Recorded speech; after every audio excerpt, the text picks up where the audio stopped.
My name is Jerry Libin, and I have the great honor of being president and CEO of this chamber. For those of you that had the opportunity to attend our annual meeting last night at the Fountain, we had a fabulous turnout. It was probably about 250 to 300 people there. We did a review of the past year, but as excited as we were about a record year in so many respects last year, we're equally, if not more excited, to launch our new year, 2013-14. And as part of that excitement, it's my pleasure to introduce our chair-elect, who will take over as our next chairman of the Board of Governors at the end of this year. So he's going to be in training. So he has his training wheels on. I just gave him something to do this morning, unexpected. We're just see how he works on the fly, but he's a pro. Please welcome to the podium, Michael Goldberg. I'm going to go ahead and call up DeAnne Graham before she gets up. DeAnne and I met, DeAnne, how long ago? Where are you? You're right there. About 4 years, 4 or 5 years ago, and I gotta tell you, I get tired just trying to keep up with her. I don't know how she does it. She's at every event across, not just Miami Beach, across South Florida. She started her own company pretty recently, ROI Media Consultants, and she's a dynamo person. And I gotta tell you, when I made her vice chair of the Philadelphia Trustees, when I was chairman of the Philadelphia Trustees, I knew she would be and will be an awesome chairman of the Philadelphia Trustees. She's led the Women's Council, and she's just awesome, and we really appreciate all the efforts that she, gives to the chamber in helping, do great events like this. So with that, I'm going to go ahead and turn the event over to DeAnne. DeAnne? Looking forward to working with you to continue the great traditions of our chamber. And before I forget, I want to say a special thank you to the staff here at the Alexander, especially Alexis. Thank you so much for this fabulous breakfast and opening up your property to us on so many occasions and being such a wonderful host. Thank you so much. So this is exciting. This is our first signature event this year for the Women's Business Council. Where are my ladies from our Women's Business Council? Yes, thank you. And I am very excited and privileged to also welcome the ladies from the Miami-Dade Chamber Women's Business Council. Where are you, ladies? Thank you for coming out and supporting us. Thank you very much. So we have an exciting morning planned. And I have to tell you, when I met this woman, Khalilah Camacho Ali, we were going to have dinner for an hour. We ended up being for 3 hours. And it was just one of the most fascinating evenings, I must tell you. And I'm hoping that you all will get a taste of that this morning. But before I bring her up, I'd like to introduce my interviewers that are going to join me here today. My very own member of our Women's Business Council, Jolie Glassman, owner of South Beach Boxing. Come on up, Jolie. And one of the best friends to Mrs. Ali. My daughter. Okay. And then the chair of the Women's Business Council for the Miami-Dade Chamber, Priscilla Blake. Thank you, lady. Run on up. Thank you very much for being here and supporting us. Oh, we were going to have you sit here. Is that okay? Oh, that thing goes down like that? In another chair. Yeah. I'm going to give you this in a minute. And, at the end. And then our featured and honored guest, Khalilah Camacho Ali. Thank you, darling. The very first question I know I asked her, and I'm sure all of you want to know, is I want to hear the story of how you met Muhammad Ali. How did that happen? And just kind of how you bowled him over at the tender age of 9. Okay? Let's hear it. First of all, I want to thank you and welcome me to this beautiful event. Very honored. You were such beautiful gems. First of all, you don't know who I am. I'm Khalilah Camacho Ali. I'm not married to Macho Camacho. I was married to Muhammad Ali. Can you hold the microphone closer? It's not loud enough. It's not. I have to go there. Okay, I'll speak a little louder if I can. So I was married to Muhammad Ali. My last dear, loving husband, Renee Gonzalez Camacho, who had 2 beautiful children with him. That's why I put the 2 names together so both children would be honored by their fathers. why I have Khalilah Camacho Ali. Now, first of all, that's your question. Chapter 25 in my autobiography, Me and Muhammad Ali, and it'll be sold at Amazon and Tilton. Okay, good. Can you hear me on that now? Oh, good. Okay. Anyway, so yeah, that it's very interesting that my life story will be coming out later on, probably next year. I'll share a piece with you. And make a correction. I was 10 actually. He was what really put a target on my forehead for Muhammad Ali was the fact when I first met him, I was only 10 years old. He had won the Olympics in Rome, Italy, gold medal winner for the United States of America. By him winning that for America, that was a great thing for a young man out of Louisville, Kentucky.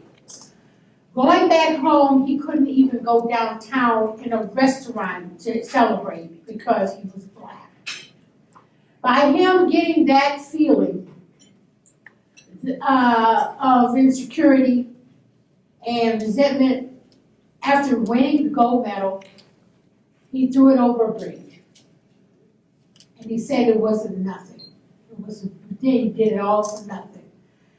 And by the Honorable Elijah Muhammad being a leader of the Nation of Islam was teaching us self-respect, self-help, and that, you go through slavery, the people put you in slavery, blah, blah, blah, and you should just do your work for yourself. And to give black people their self-esteem after the slavery syndrome, right? And he kind of liked that, and he was very interested in that, and he came to visit our schools in Chicago, which was one of the establishers of the Elijah Muhammad Empire. By me being raised a Muslim, we were people who studied culture and things like that. I was an avid student, which I loved history and things like that.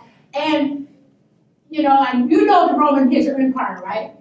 You know the Roman Empire, Cassius, and the Roman Empire, these people, right? They were not good to people there either. So this is not something you want to be proud of. So when this young man came up and said, he was 18 years old, he said, I'm going to be heavyweight champion before I'm 21, get your autographs now. I go, this guy nuts? And I go, wow, he's got a lot of spunk. Does he have any balls to back that up? So I go, well, autographs, and by me being young and 10 years old, what's an autograph? I mean, who does that? I mean, who signs his name and take it? I mean, what can you do with an autograph? Can you pawn it? What can you actually do with it? And by your name being Cassius Marcellus Clay, I don't think so. This is a Roman name. You're proud of this? And you want to give it to somebody? I don't think so. So he autographed the name, and I said, you said Cassius Marcellus Clay, right? Clay like dirt, mold, whatever. He said, yeah. I said, well, okay. I said, tell you what, I took the autograph, I tore it up in pieces, I placed it in his hands, and I told him, listen, when you know who you are, and you know what your culture is about, and you have a better name than this, then we can talk. And I gave it back to him. That kind of blew his mind. Wow. So he go, is she nuts? Same thing I said. So he said, who is she? And of course, I had long hair all the way down to here, and he called me Indian girl. Of course, you probably saw that in some of the movies. And he said, who is this man? He said, you cannot touch her. That's Linda, and her father is the first lieutenant of Elijah Muhammad. I mean, that's one girl you cannot mess with, okay? It wouldn't be cool to mess with her. He said, really? Yeah, Victor Morris is out. That's a challenge, okay? So, you know, that is like put a real target right here. So anytime he saw me, boom. Yeah. You know, this woman tore up my name and put it in my head. And who the hell she thinks she is? Who is she? You know. So that curiosity just stayed with Ali, and then the rest is history. Okay, I still never asked for his autograph. I don't know why. But he later on came and said, "Oh my, I got a Muslim name. My name Muhammad Ali." And I know who you are, brother. That's good. That's really good, and that's good that you learned something. The rest is history. Yeah, I knew I was going to see this person for the rest of my life. That's okay. And I did. And it was almost like just looking at myself, because I was a big mouth of brass behind doors. And when I saw this guy, I said, and everybody in my school, he said, is that your brother or what? Because you guys all, you know, sound alike, talk alike. So I was so amazed, even though I said that to him, I was very firm and very, you know, it was attraction, a beauty attraction, yes, but it was the fact that this young man is knowledgeable about who he is as a black person. Okay. So now when he comes back, I'm going, he sounds like me, he acts like me, I'm gonna write something about him. When I found out he was gonna fight Sonny Liston, that was my opening door. So I wrote a poem for him, because he would go around saying, I'm gonna knock Archie Moore in 4, I'm gonna knock you out 7, I'm gonna send you to heaven in 7. I mean, things like that, he would write. That's all he did. So I said, I'm gonna write a poem for this guy so he has something really to talk about. So I heard he was gonna, I was 13, and I said, I heard he was gonna fight probably Sonny Liston, who was with a guy paid by the mob to kill this black Muslim. And I said, I got something for him. I said, I have something for him to post. So when I did that, I said this. The way he would say it, the way I think he would say it, and this was the point. This is the legend of Cassius Clay, the most beautiful fighter in the world today.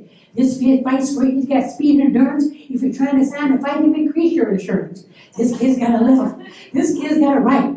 Look at the kid carrying the fight. Oh, the crowd's getting frantic. There's not enough room. There Ali lowers the boom. Who would have thought when it came to the fight, they see a spook satellite. No one would dream when they put down their money, they'll see a total eclipse of the sun. Ladies and gentlemen, that poem is in history today. And I gave it to him. Well, Yes. you know, I think many of us in the room have experienced the less concerned and interested you are in that man, whoever that man is, Yeah. the more they like the chase. A lot of us have been there, so that's really exciting. Once you all did marry, tell us a little bit about your life with him. And I understand that you were a main motivator. Someone told me a little bit about the T-shirt story. Yeah. So tell us how you motivated him. Well, you know, after all, I'm going to tell you, Ali was stripped of his title. They took his license, they took his passport, they took his credit cards. And because he did not go step over that line to go into the United States Army. Because Muslims at the time, and still today, we are conscientious objectors. And I think I was a cause of him joining the Muslims, because he said, how are we going to buck the government? Nobody bucks the government, that's what we do. And you're not doing nothing big, my man.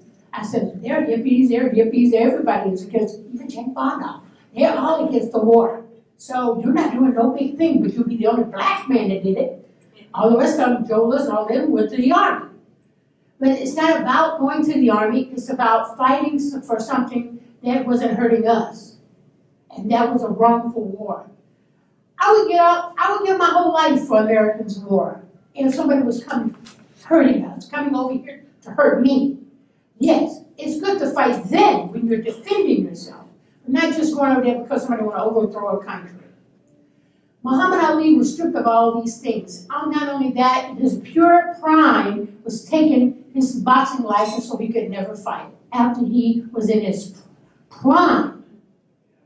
This was a very desperate, it's almost like a woman getting divorced from her husband for 30 years.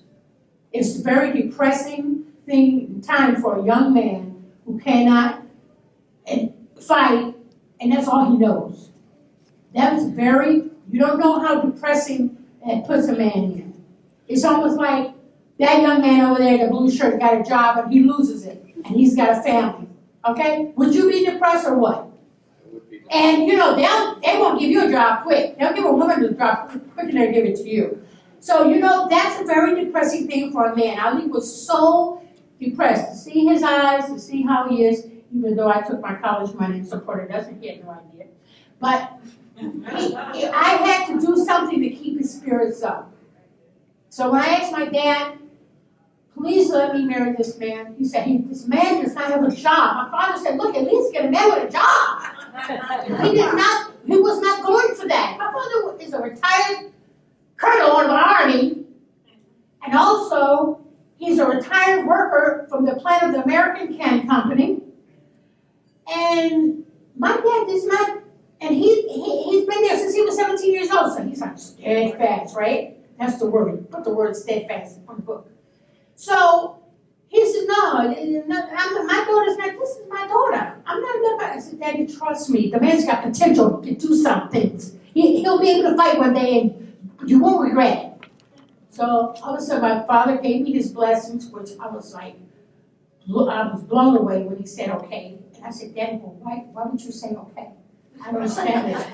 You're a very militant, overruling person, and whatever you say goes, and why did you change your mind? He said, you know why? Because I know you're not going to change yours. When you make up your mind, you never change it. I said, I do? He said, yeah. So I thank God my father submitted and let me. I was 16, going on 17 at the time. So when I said, Dad, just give me my college money and just let me have it. Because I'm going to need it. He said, it's yours. Go ahead. Did Muhammad Ali ask your father to marry you? Yes, he had to. That was the rules of the world. I mean, yeah, he had to go ask my dad and mom. And then my dad would say, go ask my mom. And then my mom would go ask my dad. And how that happened. We know who really rules the house. Absolutely. So after that, we were raised on strict Muslim as well as strict Jewish traditions. No sex before marriage, right? So, I'm sorry to put you on the pulpit there. That's right, high up the table. My bad. So, and I believe in that. My mother says, they're always trying to get in your pants. Don't let them. They'll tell you anything. They'll tell you anything you want to know. They'll give you the world. Once they get in your pants, they got you. So I said, oh, man, that is not cool. So I'm coming from my prom, which we Muslims, was the first time was able to sit down and have dinner with the boy. And actually sit with him, in front of him and eat with the boy. And this boy was a person that's almost like a cousin to me. He was Elijah Muhammad's grandson, which I grew up with him. It was like he's no challenge, I'm not saying this. But it actually was the fact that, we was able to sit. He drove me home, and I got home at midnight when I was supposed to be at 10 o'clock. When he played, I gave him some gas in the car. I kind of changed that. He had one broken leg already. I was going to break the other one. So I got home at 12 o'clock, and I was really afraid my dad is militant, okay? Don't play. And I'm going up there, and I drive, and I see Cassius Clay's car in front of my house at midnight. Midnight, right? That is not cool. That is not proper for a man to come to a lady's house at midnight. Okay? That is improper. So when I go up there and I go to the back door, I knock on the door there. Daddy's answering the door, says, my daddy's going to kill me because I'm out with this guy.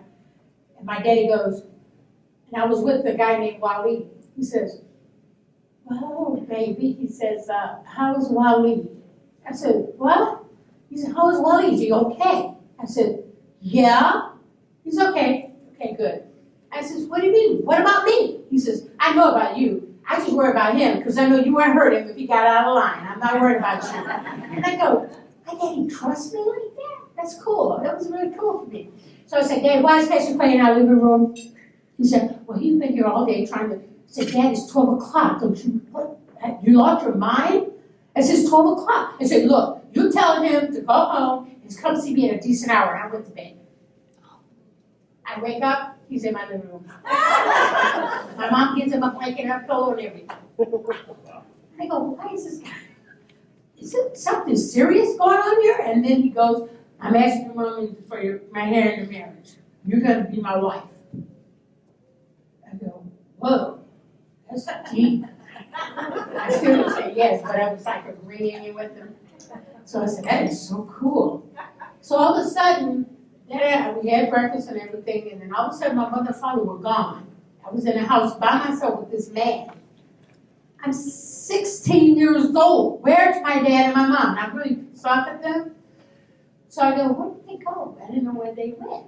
And I go, "Really?" And then he sat down in the living room, was telling me, he says, "Can I see your legs? You're going to be my wife." I said, "My daddy don't see my legs. What do you make you think you're going to see my legs?" "Okay, manners time. I said, "Brother, if you mention my legs one more time, I would throw you out that picture window." And I said, "If you need to roll your oats and do whatever you got to do, you can do it out in the street. You're not going to do it here." And I stood firm. And I go to myself, "Am I not doing this or what?" And I'm going to say, "Well, it's just too bad. If I have to lose my Islamic values, then he's not worthy of me." And that's how firm I was about it. And I kept hearing, "You're trying to get in your pants. You're trying to get in your pants." That's the mama voice. Yes, that's the mama voice right there. It's right there. Dad didn't get me. And I'm going, "I'm losing this over here." But anyway, I didn't let him get in my pants. And he actually married me. And I found he got in my pants. Yeah. It scared the hell out of me. I want to go home. But then I learned one thing. He said, "You know what?" He told me, Muhammad Ali said one thing to me. He said, "I'll always trust you for the rest of my life." He said, "I couldn't get in your pants. Nobody else will." So it's like I wanted to bring upon girls and little young men about good old-fashioned values and manners. I have looked everywhere. I've heard about Gloria Vanderbilt, and I've heard only certain manner books that was only for the elite and the rich. And these little manners that I had when I was a little girl, that was taught to my mother and my father and my grandparents, they were so valuable. They were little small, little tiny things, but they were so valuable to me. And I just thought, and I have not yet seen a book to help these young kids. And these kids and adults are losing respect and the values of manners every single day. They're fighting over nothing. And I feel if I don't write a book, and I made it a coloring book to make it interesting.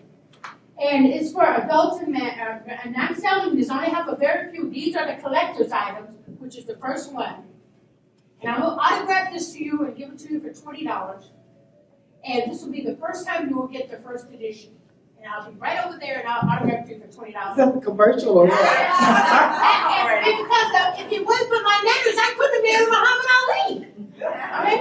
So, I just want to say that. And I learned a lot being with him, but growing up with him, I was a little bit more educated than he was on morals and etiquette and spiritual values than he was. And even when I divorced him, when he started losing his head and losing his mind, or the different woman like his father did, I had to get off the ship. I'm not a captain. I get off the ship. I don't drown with the ship. So I got off the ship and I said, now, when we divorce each other, I'm divorcing you. I'm not divorcing my family. And I love you, and I went through a beautiful journey with you, and I've forgiven you for everything you ever did that hurt me. And I'm gonna say, live with whatever you did that hurt me, because you gotta meet your maker. And I'm thankful for everything I've learned from you, good and the bad, and we're friends today. We're friends today, and I just wanna say to those who thought Layla, the boxer, is my daughter, she is not my daughter. Her mother, she has another sister that's younger than her. Her daughter, her sister, and her were born with Muhammad Ali, and I was still married. They were illegitimate children under my roof. But ironically, the woman comes out looking like me than her mother. It's crazy as hell. It's not the children's fault what happened that broke up my family. So I love all children. I take them in my home, I talk to them, we talk, blah, blah, blah. And I think Layla's a beautiful young lady, and I think she's went through a lot. I think she's done a lot to survive and carry on her career. And I take my hat off to her with her beautiful family. She's a beautiful family, a daughter and a son. And I thank God for both of them. And I don't hold anything harm against children because I love them all to death. She's like one of mine. Me and Muhammad Ali have 3 beautiful children, daughters and a son. And then I had 2 more daughters. So I have 5 girls and a boy. And I'm the only one that had gorgeous, just like you. I adopted her. Her and her mom are so much alike, so I had to adopt her. Because she adopted me. She don't look like me exactly like she looks like her dad. So in that, I want to say that I want to tell all of you who wrote it in stone that you have to hate each other after divorce. Who wrote it in stone? Now, let's look at the logic of this. You and her, you have married, made love, and made children. Some made love and didn't make children. But the fact that you, a man and a woman, is closer than your own jugular vein, that is a touching love. That is affection. You've made life together. You can't get any closer than that. Nowhere. Now, for you to go through a divorce because of differences, this is always about differences.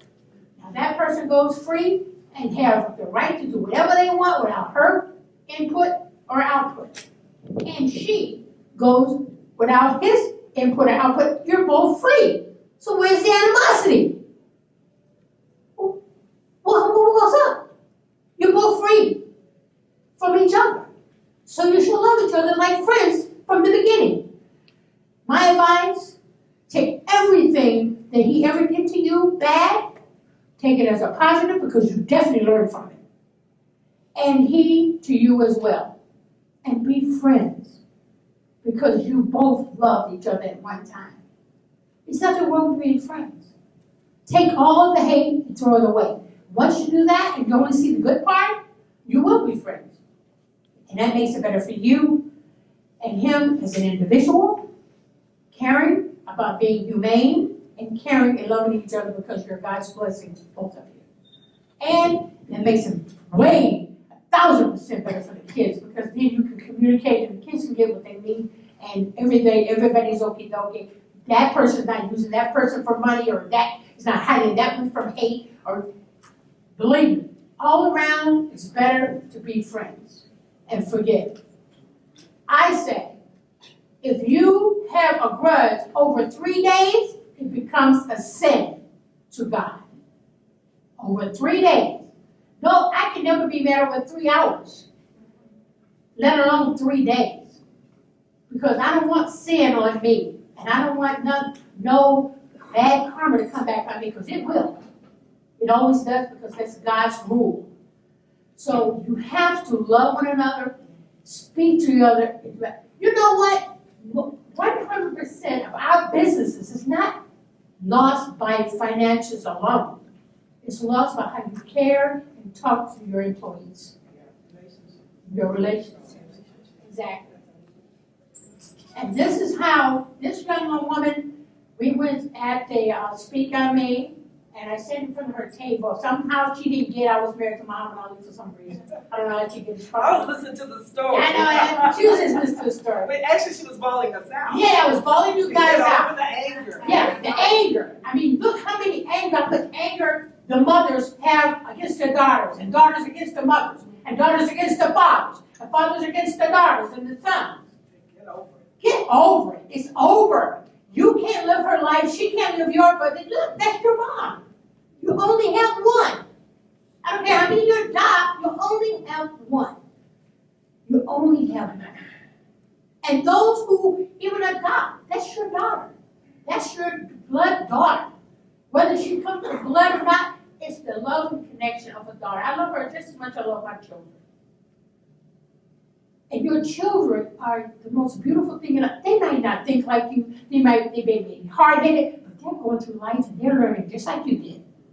It's whether they're going to go positive road or negative road, they're going to learn. And sometimes, most of the time, they come back.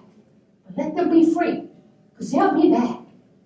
If life turns them a raw ball and they go in the wrong direction, God always gives them a way to come back. They always come back. They're like balls. They bounce. They go bounce.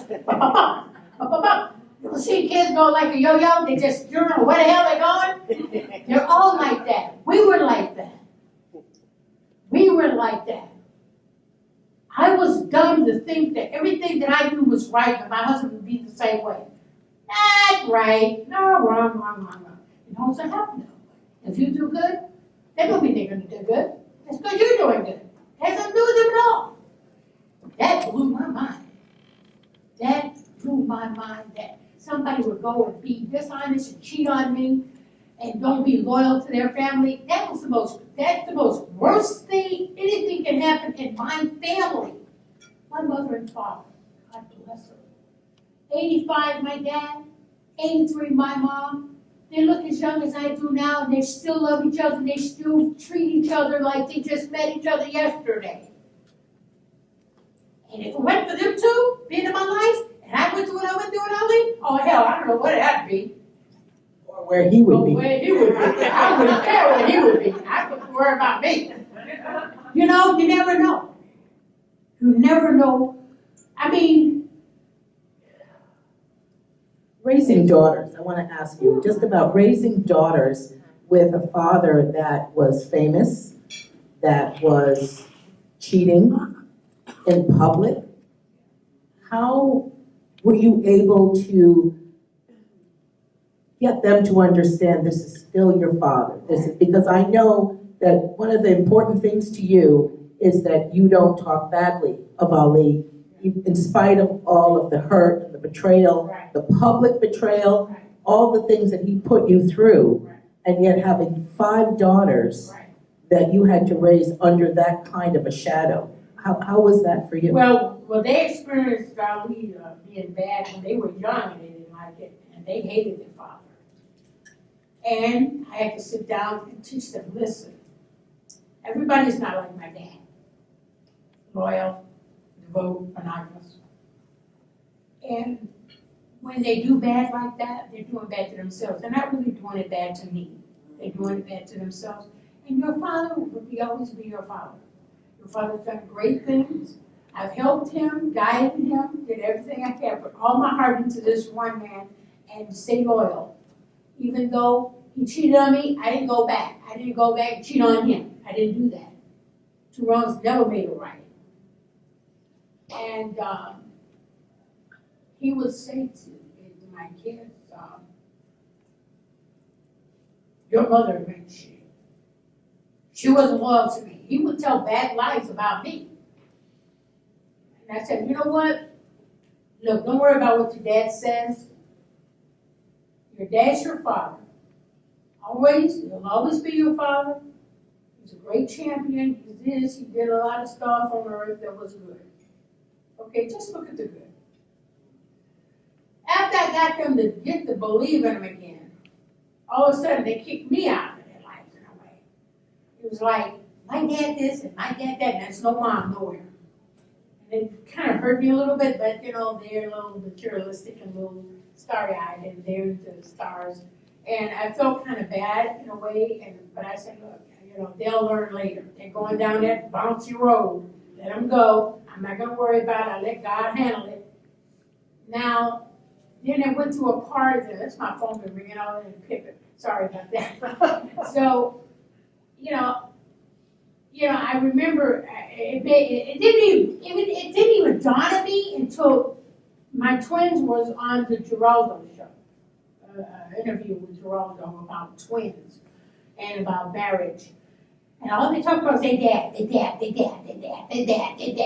this, daddy that. And Geraldo used to come up to the camp, and I opened the door for him as a reporter. And I made him very welcome. And then he says, wait a minute, you have a mom, right? Which mom were your mother?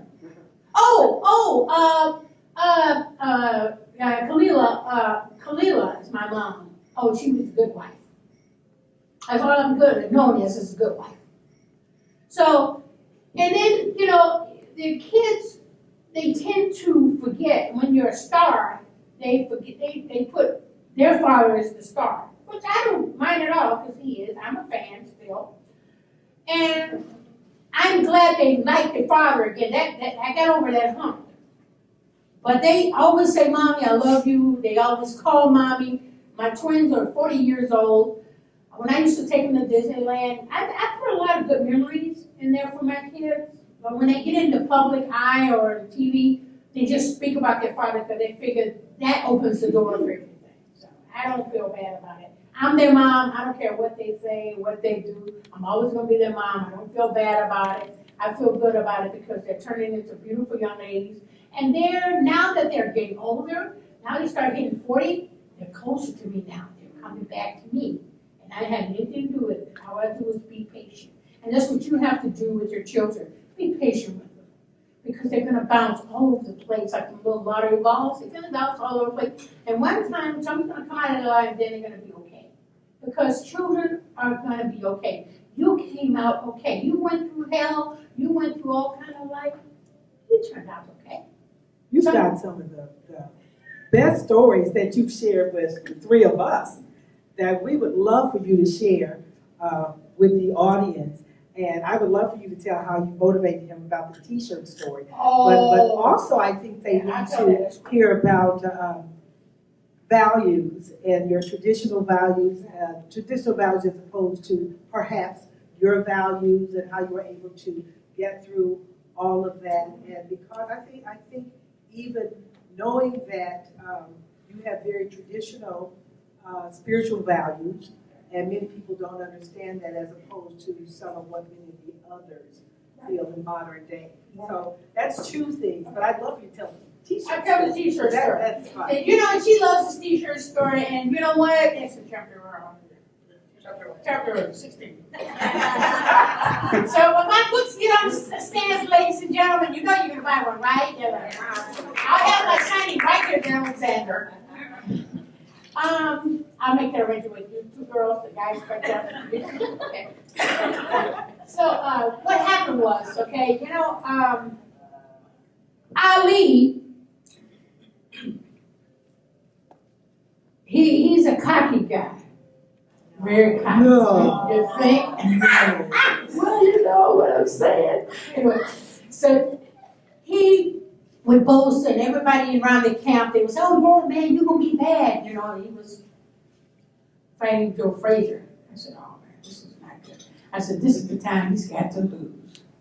And I was in control. Women are in control of everything, gentlemen. Submit to that and respect it and move on with your lives. And that's a good thing because you got a good coach. I mean, that's the Lord have a good coach. And I saw he wasn't going to win. And it really hurt me. I said, look, I told Ali, I almost had a big fight. I had a big fight with him. And I had to hit him, to hurt him. And so that was later. Anyway, the heavyweight champion of the world. So what happened was when he lost to Joe Frazier, I knew I had to not support him and show him that he's not going to win. So I wore a black dress and I got a $25 seat way up in the balcony, bleachers somewhere, so I told Howard Cosell to put me up there. So I would be embarrassed, because this one he was gonna lose. So when he lost that fight, I knew that he would do it again at a bigger fight. That's why that fight had to happen the way it did. So when he started fighting for George Foreman, he started acting all cocky again, like he was gonna be bad and he was gonna win. I said, no, not on my watch, this is not gonna happen. So I went to Hershey, Pennsylvania. It was a little carnival. You go see Hershey, how they make the chocolate and everything. We drove up from the camp and I took Ali on a roller coaster, killed him, he almost died. So we get home and they had these guys were making these custom-made t-shirts and stuff, right? And all the pretty colors and everything, and I had me one made.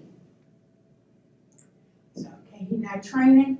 I started walking around the camp and everybody said, did you see what your wife is wearing? Did you see what your wife is wearing? It was a shirt that said, I love him because he's the greatest. And I had George Foreman on it. Oh my God. Oh my God. What was that hell to pay? I kept pressing around. He said, me? He said, and I turned around and said, oh my God. He said, oh no, you didn't. No, you didn't. Take off the shirt. I said, I ain't taking off jack till you start training and get up and start training at 5 in the morning, running backwards, running forward, whatever. You better get up at 5 in the morning. And then I'll take off the shirt. Until then, until I see you ain't in shape, I'm still wearing this shirt. You can't do that. You're my wife here. I don't care. I'm wearing the shirt. You don't like it? Let's do this. I already knocked him out once being karate champion. He didn't want to do that. I said, you know what? I called Howard Cosell and I said, Howard, I'll tell you something. I want you to sit me on the segment of the Wild World of Sports so I can kick Ali's behind on TV on Wild World of Sports. I want you to come down there and film it. Howard said, okay. Ali called Howard. Howard, I wonder if he can kick my hat. Oh my God, we gotta do is that. I think you better start training. And Ali started training, and he started training, and he just started, he looked immaculate in good shape. And then I ripped off his shirt. That's why he won that fight in Africa. Because I wasn't gonna go to Africa and lose a fight. That was the coach. I had to do a coaching thing. I had to do that. What was the other one? About your values, as far as raising children. Oh, yeah. Yeah, I have a book, the book is on raising values. I dedicated to my children, and I can't see because I don't have my glasses, but it's called Sharing Knowledge, right? And y'all familiar with this? And the first of every page of my book says, what's wrong with this picture? You see the picture? Can you see that?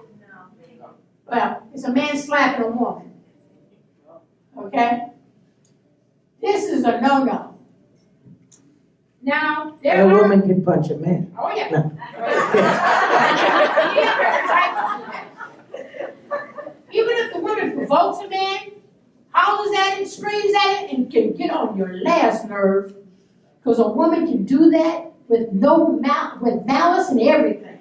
The man could be right and she could be totally wrong. I mean, 1,000. You know, I know some women that can kill. I mean, really kill, and make a man do a lot of things that he shouldn't do. But that is my advice for the man: blow up with your muscles, turn your back on her, and walk out the door when she's like that. She can't argue by herself. Let her cool off. She needs a cool off time.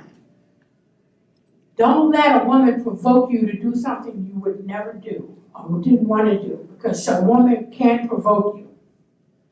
She's the most treacherous, devious, and evil person you ever want to meet. When she gets at that point, it's a point that you cannot go beyond. Trust me, man, walk away. Do not even put your hand on her, please, Lord. Because you will be going to jail for nothing. Just because you're trying to defend yourself. It's safer, and it shows a man shows her respect, and then in return she'll give you a check. But if she don't, at least you came out good and not hurt and not going to jail.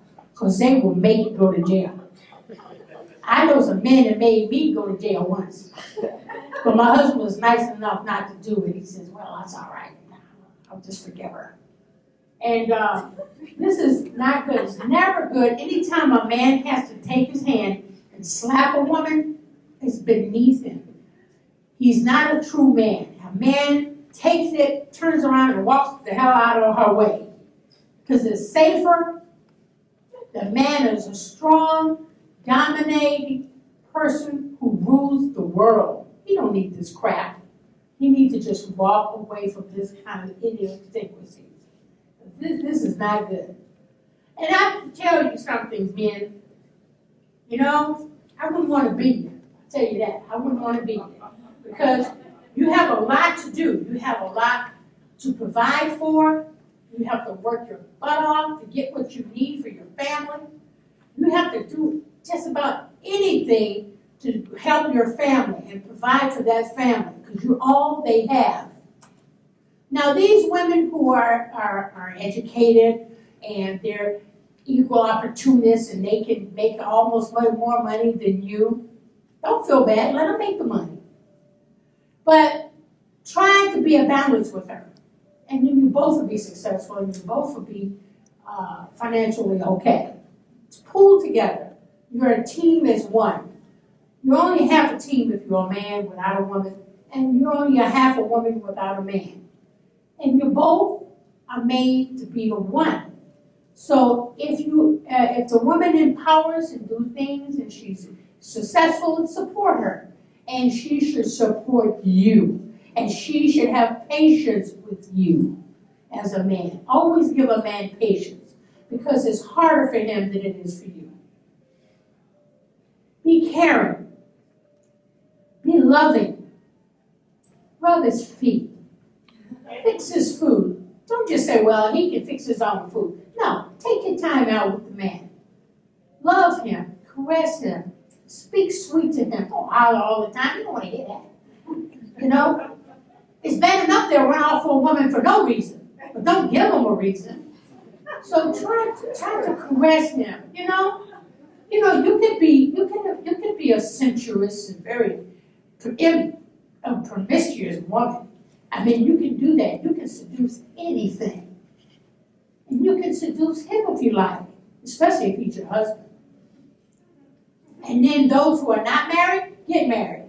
Okay? And I'm not saying that because I'm old-fashioned. I'm saying that because that's the right way to do things. Because you're more successful when you're married. God will give you more power than you'll ever imagine as a team, as a oneness. You will be successful. You know, Khalilah, you talked about the celebrity wife, and you were the good wife. Yeah.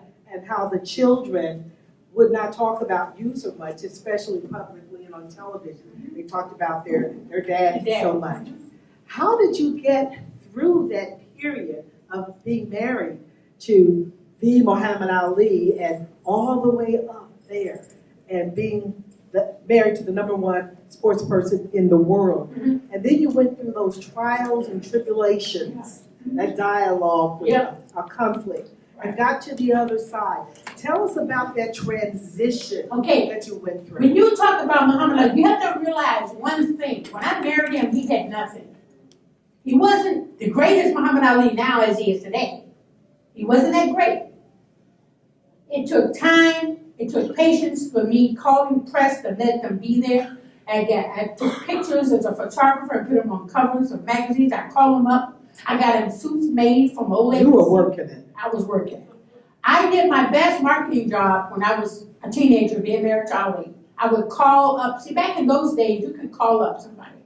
And he had a little name, Cassius Clay, Muhammad Ali. The transition of Muhammad Ali was a very controversial name. It was just a controversial name at the time. He wasn't big and famous, but he was controversial at the time.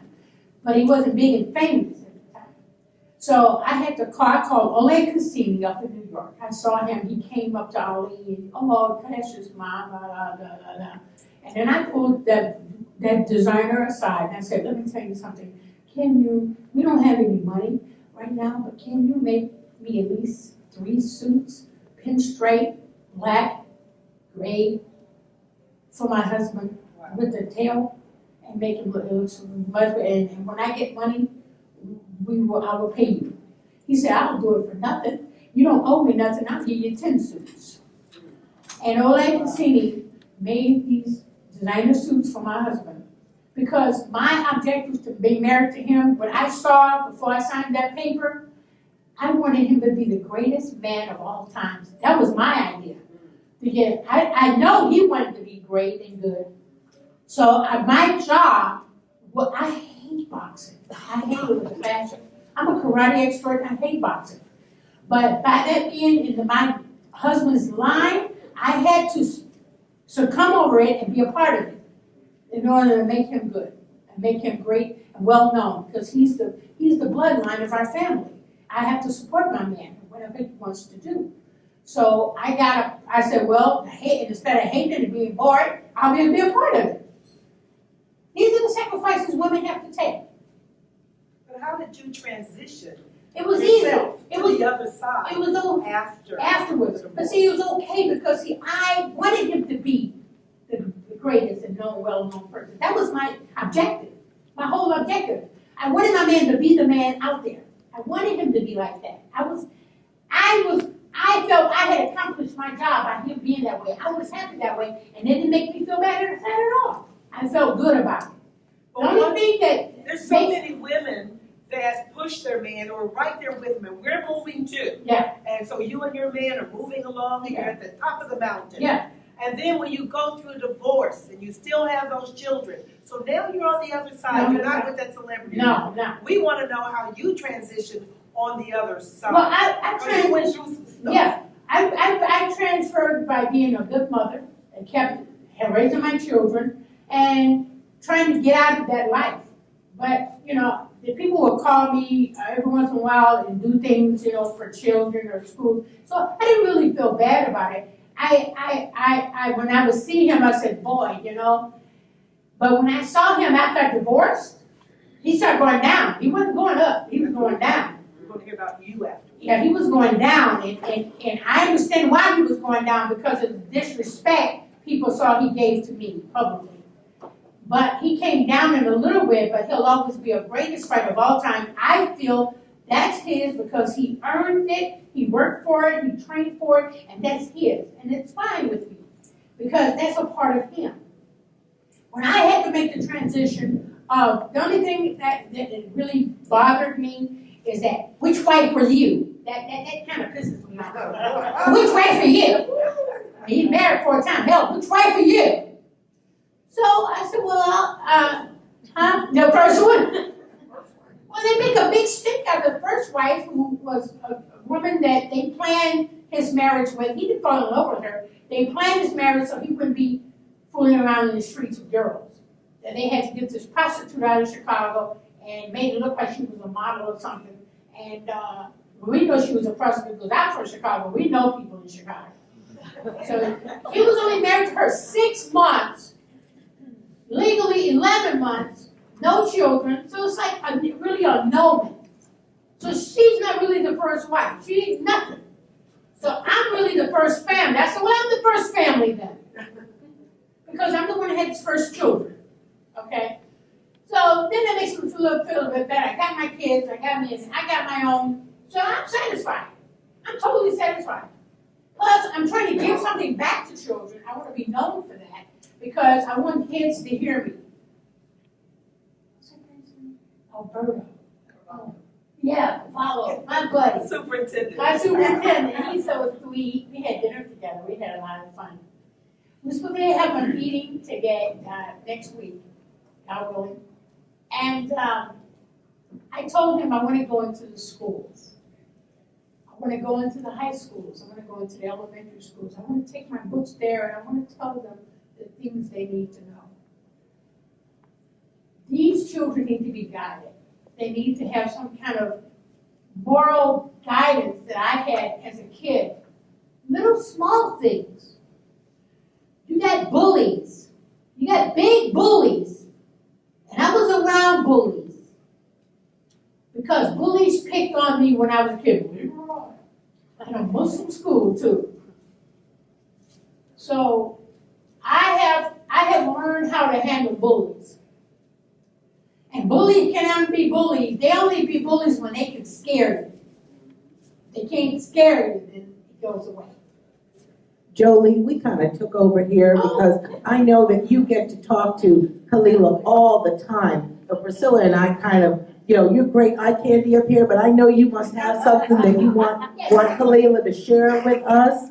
So. I mean, I listen to, she stays at my house and we stay up all night. All night long talking. I love it. You know what I would like her to share with you actually is another example of how you coached him into something that showed up, like the t-shirt story, how you didn't take the shirt off and then he went and won with another. Because I know her to be, like, he's known as the greatest of all time, she's the greater behind the greatest.